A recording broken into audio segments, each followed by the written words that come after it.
Well, Sir Waddy, we've heard about Ferguson, been such great teamsters, especially Waddy. He wasn't a teamster at all. No, I don't think. But Dave was, and so and Bob. By gosh, you couldn't beat Bob them was up the there. best of them. Eh? Bob was the best of the whole of them. Yeah, Bob was better teamster, but so he done a lot of it. And they could judge their loads and everything. Waddy had no judgment, no more than Well, what he done very little of that and kind of Dave, work. sure He always made logs. He was a good log maker. Yeah. Gosh, he was great on a saw. Him and Big Waddy used to work a lot together. Yeah. Did you stay right on there with the team then? I stayed on right through till I took the last load to come out of there.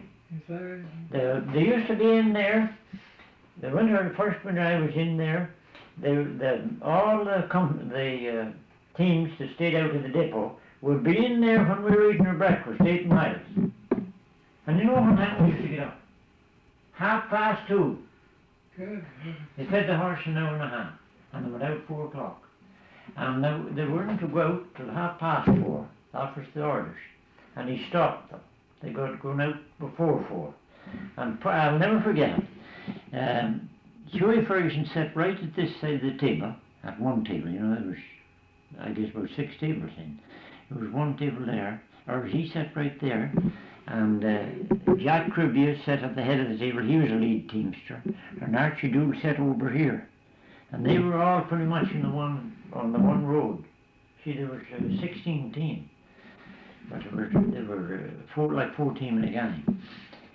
And they were 3 lead teamsters.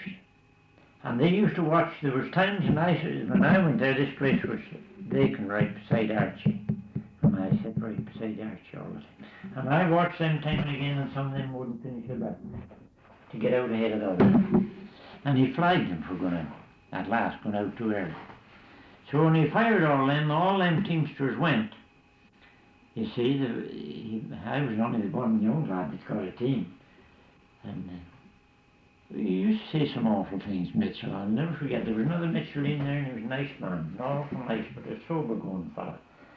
And you could tell he was a well-educated man, this other Mitchell. And he said to Mitchell, he used to work in the blacksmith shop all the time, a woodwork man like that. We met him come in, he said, "Did you ever drive between to this other Mitchell?" And Mitchell said, "Yes." He said, "I drove a team." He said, "I'd done everything." He said, "I could build castles." He says, "Too bad you didn't build one." He said, "Good and high and fall off and break your neck." Oh, he would say things like that. He didn't mean it to me. And the other man said, he said, "Yes, nice things for a man to say." He said, "You're a nigger or son of a gun, that's all." I laughed. But Mitchell take a laugh for him, you know himself. He used to drive that Jack Mitchell with the McLeod boys. He knew them well. That's how he kept Abe. At Finland, it was fixing the roller on there. Eh? In Finland, fixing the roller, it was split. Going to wind it was wire and everything. And then he asked Mitchell for the wires to cut it. "What?" he says, "Cut it with your teeth."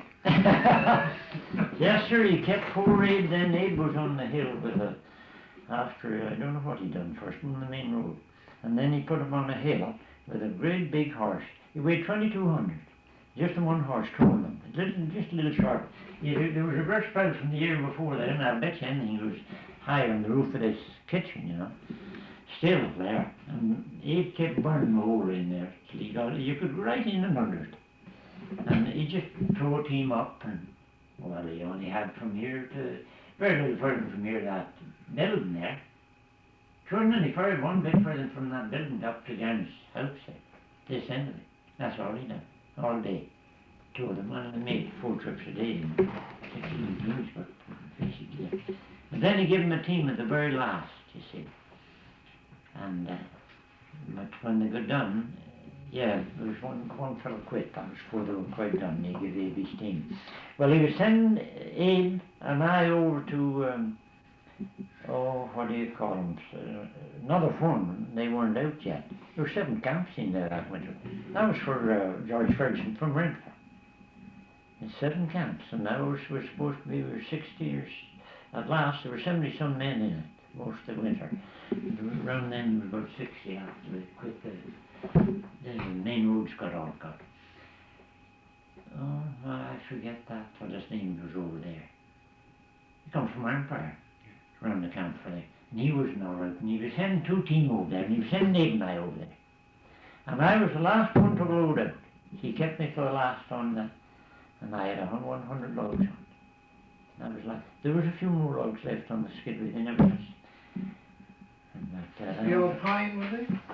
yeah, pretty much all pine. Yeah. Oh, putting your all pine.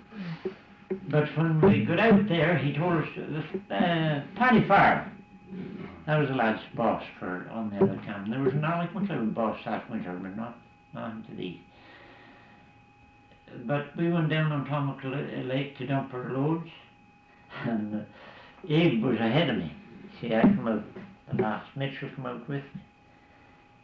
And when we got out there, Paddy Farrell helped Abe to dump. There were dumpers was there too to dump our loads. And we'd had a couple of more weeks' work, you know. And what did you do but Paddy Farrell, just as soon as Abe's load was done, picked the lines up and jumped on the slate and away. And never asked Abe to go on or anything. Never waited for me or anything else. So I unloaded my load, dumped them and took them back to depot. All the camps come out with Paddy Farrell's that day. The other 5 camps come out. There were 7 camps altogether. And well, we were out too, you see. There was only Paddy Farrell's left. 6 camps and horses and men was there. Something terrible you should have seen. Whiskey, wherever they got it. Hoffman was drunk, Mitchell was full that day. Yeah, he didn't see me.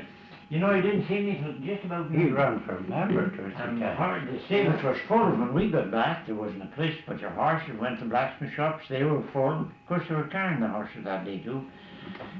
And I drove in mine, turned around, put them to the sleighs, tied them sleighs. I gave them enough hay there for a couple of days. They'd been there. Put the blankets on them. You could put all the blankets you liked on them. The blankets scattered all over. Dandy good. Put them on, and at last I ran across Mitchell. And God, he seemed to swear. He said, I thought I sent you over to Paddy Farrell's. And I said, he didn't even wait on me to see where I was going. I said, he didn't wait on Abe McLeod. I said, he jumped on the sleighs and threw on the old dry house and jumped on the sleighs and away. And he said, he said, the highwayman. He said, let him do without them. He said, we'll ship that team to down too. You won't get that. He was all right once you found out. I was. But then I went back up the next fall, and poor Mitchell was out at the depot. Instead of I don't know who the foreman was at the depot that winter. And he wouldn't let me go in. Whereabouts was the depot? Out at Tonko. I drew there that winter. There's 100 dogs, from 90 to 100 every clip. And there was a hill on that road. It was a bit steeper than that up and out Tower Hill, and about 3 times as long. And we were right up that hill. And you know what you done when you got to the foot of it? It was like, it was cut out as wide as from here, that building, right up the hill. And one side was iced and then rutted. You just unhitched to the foot of the hill where the ruts was. And you drove up with your team. There's a great big engine up there, and a big drum on it. And a cable come down, hooked on from way when you load up. Took the load up. They all went up in one load. Well, it went up 2, and then hitched the cable off, and it started back down there. It never went out of them ruts till it struck the bottom. But you see, you turned right at the hill, took up it, and it went straight in. They never was taken out of there, sleighs or nothing. I know when the last winter I was there, and they never even touched that.